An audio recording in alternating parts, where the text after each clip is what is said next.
मैंने क्यूरी तो लिख ली है लेकिन मेरी क्यूरी बहुत स्लो चल रही है। मुझे समझ नहीं आ रही कि मैं क्या गलती कर रहा हूँ। डाटा बहुत स्लोली फैच हो रहा है, जॉइंस बहुत स्लो हैं आपस में, टेबल्स कनेक्ट बहुत स्लोली हो रहे हैं। मुझे समझ नहीं आ रही क्या करूँ। क्या कोई ऐसा तरीका है जिससे मुझे ये पता चल सके कि मैं कहाँ पर मिस्टेक कर रहा हूँ, या कौन से पैरामीटर्स हैं जिनको मैं थोड़ा सा इम्प्रूव कर सकता हूँ ताकि मेरी क्यूरी अच्छे से चले। बिल्कुल है। क्या तरीका है? वो तरीका है एक्सप्लेन कीवर्ड। ये एक्सप्लेन कीवर्ड क्या है और एक्सप्लेन कीवर्ड को हम कैसे क्यूरी ऑप्टिमाइजेशन में इस्तेमाल करते हैं, वो हम आज के लेक्चर में देखेंगे। एक्सप्लेन एक बहुत स्पेशल कीवर्ड है। एक्सप्लेन क्या करता है? एक्सप्लेन हमें बताता है कि जब हमारी क्यूरी एग्जीक्यूट होगी तो वो किस मैनर में एग्जीक्यूट होगी, किस तरह से एसक्यूएल प्लान कर रहा है हमारी क्यूरी को एग्जीक्यूट करने का। Explain keyword tells us how SQL plans to execute our query। Explain keyword हमें बताता है कि SQL किस तरह से प्लान करता है आपकी क्यूरी को एग्जीक्यूट करने का। मैंने एक क्यूरी रन की, अगर मैं उस क्यूरी पर एक्सप्लेन लगा दूंगा तो SQL मुझे एक रिपोर्ट देगा। इस रिपोर्ट के अंदर वो बताएगा कि किन पैरामीटर्स की बेस पर मैं ये क्यूरी रन करने वाला हूँ, और इन पैरामीटर्स को किस तरह से हमने जज करना है वो हम आज की वीडियो में देखेंगे। हमने किस पैरामीटर को किस तरह जज करना है, किस पैरामीटर की क्या वैल्यू होनी चाहिए जिससे हमारी क्यूरी अच्छे से ऑप्टिमाइज हो सके, वो सब हम आज की वीडियो में देखने वाले हैं। तो अपना अपना माई एसक्यूएल वर्कबेंच ओपन कर लेते हैं, जिसके अंदर हमने एक टेबल बनाया था इंडेक्स नाम से। जब हमने इंडेक्सेस पढ़े थे लास्ट लेक्चर में, तब हमने एक टेबल बनाया था इंडेक्स के नाम से। इसके अंदर एक टेबल था, सॉरी डेटाबेस बनाई थी इंडेक्स के नाम से। इसके अंदर एक टेबल था स्टूडेंट्स। उस टेबल को हम कर लेते हैं drop, drop students, drop table students. एक टेबल हम ड्रॉप कर लेते हैं। अब एक न्यू टेबल क्रिएट कर लेते हैं, क्रिएट टेबल स्टूडेंट्स। दोबारा से टेबल क्रिएट कर लिया। इसके अंदर क्या आएगा? स्टूडेंट आईडी आ जाएगी इंट में। प्राइमरी की नहीं लगाते क्योंकि वो ऑटोमेटिकली इंडेक्स क्रिएट कर लेते हैं, हम स्क्रैच से काम कर रहे हैं। उसके अलावा नेम आ जाएगी वारकार 40। उसके अलावा क्लास ये आ जाएगा इंट में। मैंने एक टेबल क्रिएट कर लिया। इस टेबल के अंदर मैंने डेटा इंसर्ट किया, insert into students. Student ID है, नेम है, क्लास है, और इसकी वैल्यूज़ क्या आ रही हैं? Student ID 1, name Amar, class 10। Then student ID 2, name Junair, class 9। के बाद student ID 3, name Salman, class 7। के बाद स्टूडेंट आईडी ये कर लेते हैं 4, नेम कुबैब, क्लास 9।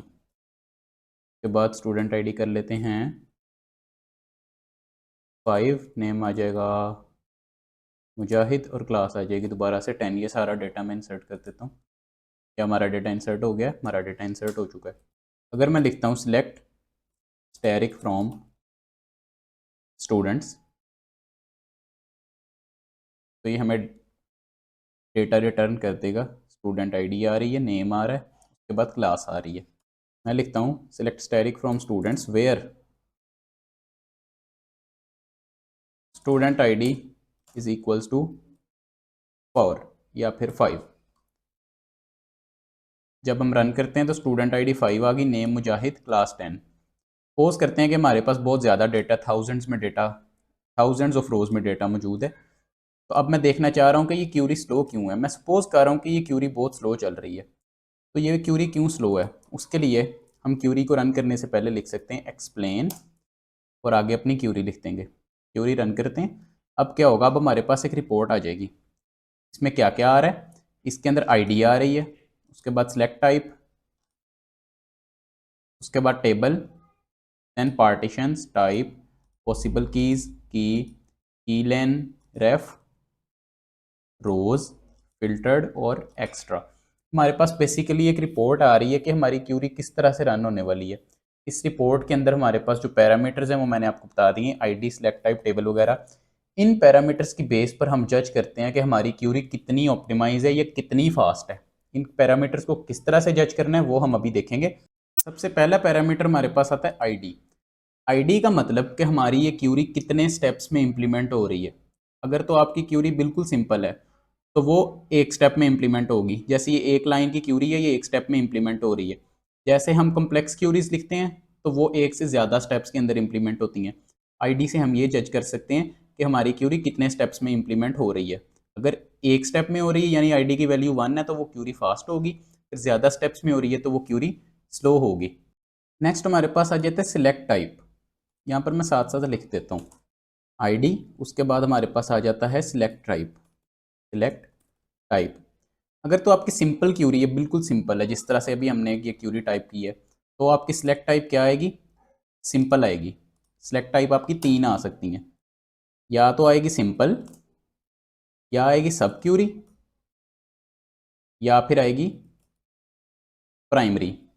अगर तो सिर्फ एक क्यूरी है तो आपकी सिलेक्ट टाइप हमेशा सिंपल होगी, लेकिन जैसे ही हम कॉम्प्लेक्स क्यूरीज लिखते हैं उसमें मल्टीपल स्टेप्स आ जाते हैं, तो सबसे आउटर जो क्यूरी होती है, जो जैसे कि सिलेक्ट स्टेरिक फ्रॉम स्टूडेंट्स है, अगर इसके अंदर एक सब क्यूरी होगी तो फिर वो अंदर वाली सब क्यूरी की टाइप आएगी सब क्यूरी, और जो बाहर वाली है उसकी टाइप आ जाएगी प्राइमरी। लेकिन अगर सिर्फ एक क्यूरी है तो उसमें हमेशा सिलेक्ट टाइप आएगी सिंपल, और सबसे फास्टेस्ट कौन सी होती है? सबसे फास्टेस्ट सिंपल टाइप होती है। उसके बाद हमारे पास आता है टेबल। टेबल में ये हमें बताएगा कि जोन सी क्यूरी इंप्लीमेंट हो रही है तो वो किस टेबल पर हो रही है। अगर अगर तो सिंपल एक लाइन की क्यूरी है, जैसे अभी select asterisk from students where student ID is equals to 5 है, तो इसमें तो हमारे पास यही आएगा कि ये टेबल स्टूडेंट्स है, क्योंकि यहाँ पर हमने स्टूडेंट से डाटा फैच किया है। लेकिन अगर इसके अंदर एक और क्यूरी ऐड कर दें, यानी सब क्यूरी ऐड कर दें, तो उसके अंदर फिर हमारे पास मल्टीपल स्टेप्स में आ जाएगा डेटा। फिर आईडी 1 आएगी, उसके बाद अगली आईडी आ जाएगी, फिर इसी तरह सिलेक्ट टाइप में भी एक प्राइमरी आएगी और एक सब क्यूरी आएगी। और टेबल में अगर पहले टेबल में अगर पहली क्यूरी में स्टूडेंट्स का टेबल यूज़ हो रहा है तो टेबल में स्टूडेंट्स आएगा, और अगर सब क्यूरी में कोई और टेबल यूज़ हो रहा है तो फिर सब क्यूरी के अंदर दूसरे टेबल का नाम आ जाएगा। उसके बाद हमारे पास आ जाता है पार्टीशंस। पार्टीशंस को भी के लिए आप स्किप कर सकते हैं। देन बहुत इंपॉर्टेंट है टाइप। टाइप बहुत ज़्यादा इंपॉर्टेंट है। टाइप में भी हमारे पास क्या आ रहा है? ऑल। टाइप हमें बताता है कि ये डेटा किस तरह से सर्च हो रहा है। क्या ये पूरे टेबल को स्कैन कर रहा है, क्या ये कुछ रोज को स्कैन कर रहा है, या फिर क्या ये पूरे इंडेक्स को स्कैन कर रहा है, किस तरह से ये डेटा स्कैन हो रहा है। इसमें हमारे पास मल्टीपल वैल्यूज़ आ सकती हैं। सिलेक्ट टाइप के बाद आया था टेबल, टेबल के बाद आ जाता है टाइप। टाइप में हमारे पास आ सकता है ऑल, इसके अलावा हमारे पास आ सकता है इंडेक्स, इसके अलावा आएगा रेंज, के बाद आएगा रेफ, या फिर आएगा कॉन्स्ट। हमें ऑल को अवॉइड करना है और इंडेक्स, रेंज, रेफ और कॉन्स्ट में जाना है। अगर आपके टाइप में इंडेक्स आ रहा है, रेंज, रेफ या कॉन्स्ट आ रहा है, तो इसका मतलब कि आपकी क्यूरी फास्ट है। अगर ऑल आ रहा है तो ऑल जोन सा वो सबसे वर्स्ट केस सिनेरियो है। ऑल को हम प्रेफर कभी भी नहीं करते कि हमें पूरा डेटा सर्च करना पड़े। वर्स्ट कौन सा है? ऑल है। और बेस्ट इनमें कौन से हैं? रेंज, रेफ और कॉन्स्ट, इन सब में बेस्ट हैं। और ये किस तरह से आते हैं ये भी अभी हम देखेंगे। इसके बाद अगला आ जाता है पॉसिबल कीज़।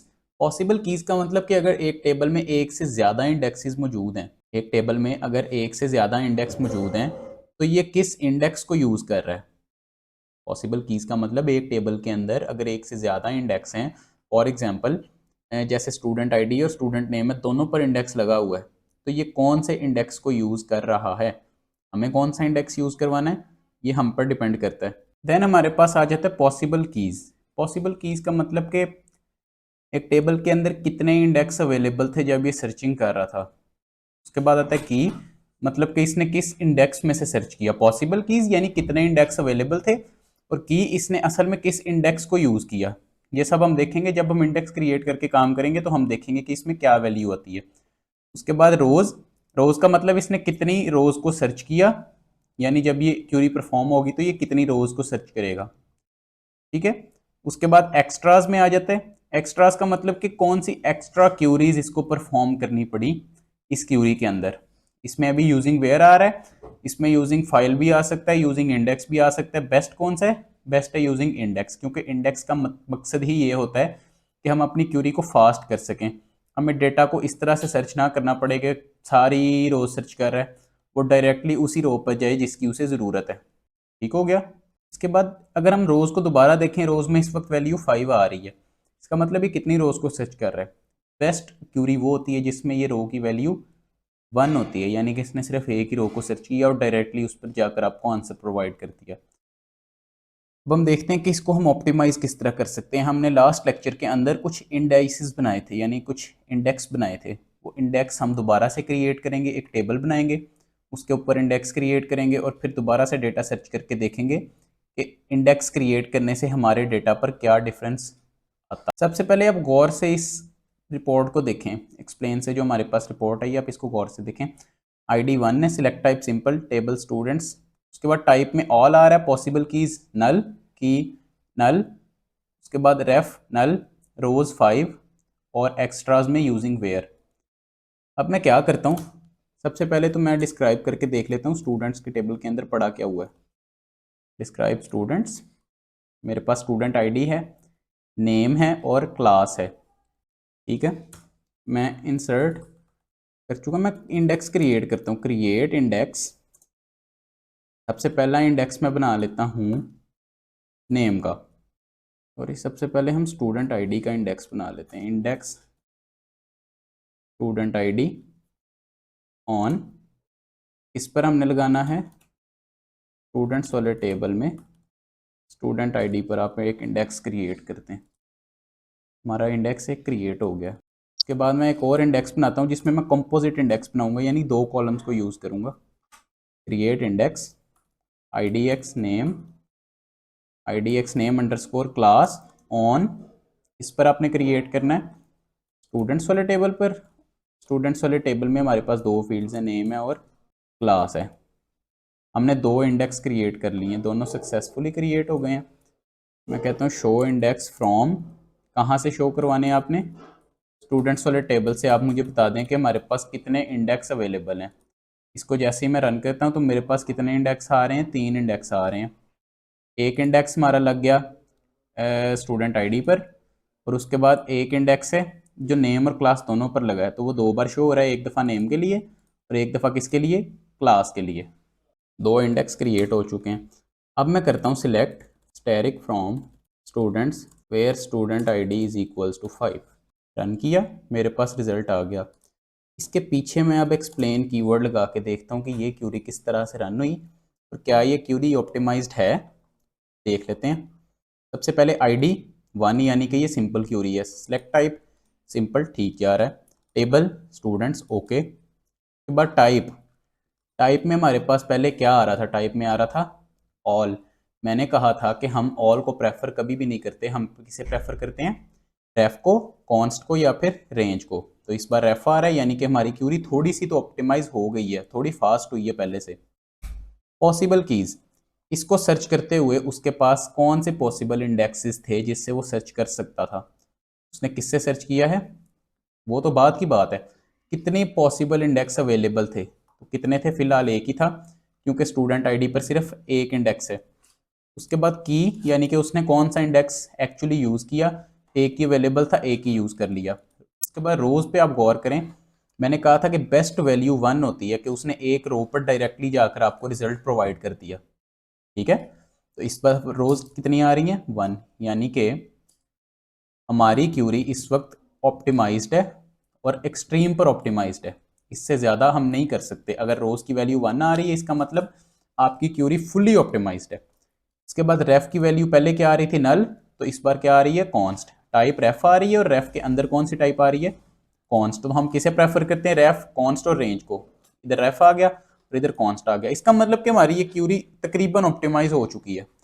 इसके बाद हम दूसरी तरह से सर्च करने की कोशिश करते हैं। इस दफ़ा हम करते हैं क्लास इज इक्वल्स टू 10। इसको एक्सप्लेन कर दो ज़रा। इस दफ़ा इसने क्लास को सर्च किया, लेकिन इस बार फिर से इसको पांचों रोज फिल्टर करनी पड़ी।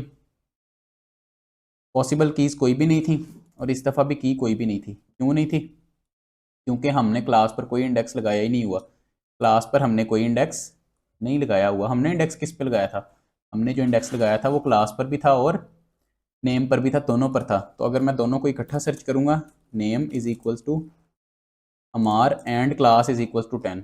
अब देखते हैं, अब देखें पॉसिबल कीज़ में क्या आया। इंडेक्स नेम क्लास, एक इंडेक्स आ गया जिससे वो तकरीबन सर्च कर पा रहा है, तो उसने उसी इंडेक्स को यूज़ करके सर्च कर लिया। उसके बाद रेफ में क्या आया, कॉन्स्ट कॉन्स्ट, और टाइप में क्या आ गया, रेफ। और रोज कितनी इसने सर्च की, 1। अगर आपके पास फिल्टर्ड में 100 आ रहा है तो इसका मतलब आपकी क्यूरी मैक्सिमम पर ऑप्टिमाइज है, आपकी क्यूरी बेस्ट परफॉर्म कर रही है। ठीक है, इसके अलावा हम एक और क्रिएट कर लेते हैं, इंडेक्स, क्रिएट इंडेक्स। इस दफ़ा मैं इंडेक्स क्रिएट कर लेता हूँ IDX सिटी के नाम से, ऑन स्टूडेंट्स वाले टेबल में, सॉरी सिटी नहीं होगा, IDX एक नेम पर लगा लेता हूँ इंडेक्स, ऑन स्टूडेंट्स, स्टूडेंट्स के अंदर नेम, इसको कमेंट कर दिया और इस लाइन को रन कर लिया, ये लाइन रन हो गई। इसके बाद एक न्यू इंडेक्स क्रिएट किया, IDX क्लास ऑन स्टूडेंट्स वाले टेबल में आप क्लास पर एक इंडेक्स बना दें, IDX क्लास, इसको कमेंट कर दिया, रन किया, तो हमारे पास एक और इंडेक्स बन गया। अब मैं करता हूँ explain, select asterisk from students where class is equals to 10। क्या क्लास के ऊपर इंडेक्स लगा हुआ है, लगा तो हुआ है। अब पॉसिबल कीज़ क्या थी, IDX क्लास, हमने क्लास के ऊपर इंडेक्स लगाया हुआ था, इसने कौन सा यूज़ किया, IDX क्लास। लेकिन इस बार इसने 2 रोज़ फिल्टर की। 2 रोज़ क्यों फिल्टर की, क्योंकि इसने क्लास को देख लिया, क्लास 10 है, ठीक है। अब जितने की क्लास 10 थी, जितने स्टूडेंट्स की क्लास 10 थी, इसने सारों को फिल्टर किया और हमें शो करवा दिया। तो इस दफ़ा इसने 2 रोज़ सर्च किए हैं। सर्चिंग का बेस्ट तरीका ये है कि आप एक ऐसा एट्रीब्यूट सर्च करें या ऐसा कॉलम सर्च करें जो यूनिक हो। जैसे हमारे पास ID होती है, ID हर स्टूडेंट की अलग अलग होती है, तो उसमें जब आप सर्च करेंगे तो हमारे पास रो की वैल्यू 1 आ सकती है। लेकिन इसके अंदर हमारे पास एक क्लास कौन सी है, मल्टीपल बच्चों के पास है। 10 क्लास में इस वक्त 2 बच्चे हैं। अगर मैं आपको सर्च करके दिखा दूँ, एक्सप्लेन में यहाँ से अगर हटा देता हूँ तो रिजल्ट में देखेंगे कि क्लास 10 के 2 बच्चे हमारे पास एनरोल्ड हैं, हमार और मुजाहिद दोनों क्लास 10 में हैं। तो इसलिए जब हमने एक्सप्लेन लगाया तो उसने क्या किया, उसने 2 रोज़ को सर्च किया। अगर हम ID से सर्च करते तो वो सिर्फ एक रो को सर्च करता, ID इज इक्वल्स टू 5, तो वो सिर्फ एक रो को सर्च करेगा। कितनी रोज सर्च हुई हैं, सॉरी ID नहीं है, स्टूडेंट ID है, student ID is equals to 5। कितनी रो सर्च हुई, एक रो सर्च हुई। कितने पॉसिबल इंडाइसिस थे, एक था IDX स्टूडेंट ID, उसने उसी को यूज़ किया, एक रो फिल्टर की और आपको आंसर प्रोवाइड कर दिया। तो इस तरह से हम अपनी क्यूरीज को ऑप्टिमाइज कर सकते हैं। एक और तरीका जिससे आपकी क्यूरी फास्ट हो सकती है, वो तरीका क्या है कि आपने अवॉइड स्टैटिक अनलेस नीडेड। जब तक आपको ज़रूरत ना हो, बहुत ज़्यादा ज़रूरत ना हो, तब तक आपने स्टैटिक को अवॉइड करना है। स्टैटिक आपको पूरा टेबल का डेटा दोबारा से प्रोवाइड कर देता है। कोशिश करें कि आप कॉलम नेम से सर्च करें, तो आपकी सर्चिंग ज़्यादा फास्ट होगी। जब आप कॉलम नेम सर्च करेंगे वो सिर्फ उस कॉलम को सर्च करेगा और आपको डेटा दे देगा। अगर आप स्टैटिक सर्च करेंगे तो उसको पूरे टेबल का डेटा आपको प्रोवाइड करना पड़ेगा, जिसकी वजह से ये प्रोसेस थोड़ा सा स्लो हो सकता है और हमारी क्यूरी थोड़ी स्लो हो जाएगी। हम बात कर रहे हैं क्यूरी ऑप्टिमाइजेशन की, इसलिए ये बात करना ज़रूरी है कि आपने स्टैटिक को अवॉइड करना है। हम जब प्रैक्टिस करते हैं, हम तो छोटे छोटे टेबल्स पे प्रैक्टिस कर रहे होते हैं, हम कितना ही रिकॉर्ड इकट्ठा एंटर कर सकते हैं। जैसे मैं 10 रिकॉर्ड्स एंटर करता हूँ, उसके बाद मैं उस पर ऑपरेशंस परफॉर्म कर देता हूँ। 10 रिकॉर्ड्स को सर्च करना तो बहुत आसान है, इसमें तो हमें ये समझ ही नहीं आएगी कि इंडेक्स कैसे काम करता है।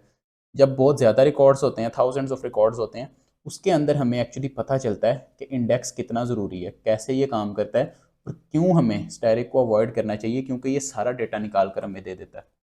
मुझे उम्मीद है कि आपको इसकी समझ आ गई होगी एक्सप्लेन कीवर्ड की। ये तकरीबन थ्योरेटिकल लेक्चर था, इसकी बातें आपको थोड़ी सी प्रैक्टिस करनी पड़ेंगी और कुछ याद रखनी पड़ेंगी। आपको ये याद रखना पड़ेगा कि टाइप क्या प्रेफर करते हैं हम, इंडेक्स कौन सा प्रेफर करते हैं, इंडेक्स क्यों बनाते हैं, इंडेक्स बनाकर उस क्यूरी को ऑप्टिमाइज़ कैसे करते हैं। ये सारी बातें तकरीबन थ्योरेटिकल थी, लेकिन इसके अंदर हमने प्रैक्टिकल भी करके देखा है, हमने क्यूरी को ऑप्टिमाइज़ भी किया है। इसके अलावा भी कुछ क्यूरीज हैं जिनको हम ऑप्टिमाइज़ कर सकते हैं। तकरीबन सब क्यूरीज को ऑप्टिमाइज़ किया जा सकता है। आपने ऑप्टिमाइज़ करके उसको उस लेवल पर लेकर आना है जिस पर वो अपनी मैक्सिमम स्पीड पर रन हो। अगर आपका कोई क्वेश्चन है तो आप कमेंट सेक्शन में पूछ सकते हैं। इसके बाद नेक्स्ट लेक्चर में हम मज़ीद कुछ एडवांस टॉपिक्स को डिस्कस करेंगे। हमारे पास फंक्शंस हैं और भी काफ़ी सारे टॉपिक्स हैं जिनको हम डिस्कस कर रहे होंगे। मिलते हैं नेक्स्ट लेक्चर में, तब तक के लिए अल्लाह हाफिज़।